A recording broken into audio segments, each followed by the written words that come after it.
Neonatal sariqlikning siz bilmagan 10 ta sababi. Oxirigacha ko'ring.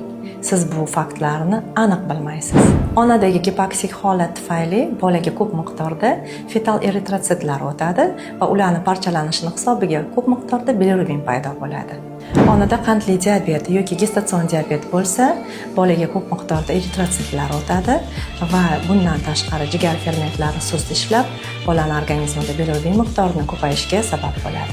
Onadagi bachadon infeksiyasi, torcha infeksiyalar boladagi jigar va taloqning ishini sekinlashtiradi va bilirubin miqdorini ko'paytiradi. Onadagi D vitamin tanqisligi bolada jigarini, fermentlarini sust ishlashga olib kelib, bilirubin miqdorini oshishiga sabab bo'ladi. Onada qalqonsimon bez kasalligi gipotireozda bolada bilirubinning qayta ishlanishi buziladi va uzoq davom etuvchi sariqlik paydo bo'ladi. Bola jigari va o't yo'llari kasalliklari, biliar atreziya va gepatit hisobiga bolada sariqlik uzoq vaqt davom etishi mumkin.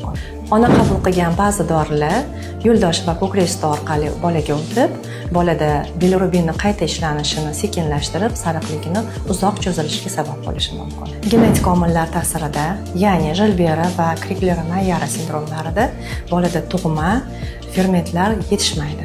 Chaqaloqning ichak mikroflorasi yaxshi rivojlanmaganligining hisobiga ichaklar orqali bilirubinni chiqib ketishi sekinlashadi. Morfofunksiyonal xomlik va yetilmaganlik bolani jigar va fermentlar tizimini yaxshi ishlamasligiga va natijada bilirubinni uzoq vaqt saqlanib qolishiga sabab bo'lishi mumkin. Farzandingizda sariqlik kuzatilyaptimi?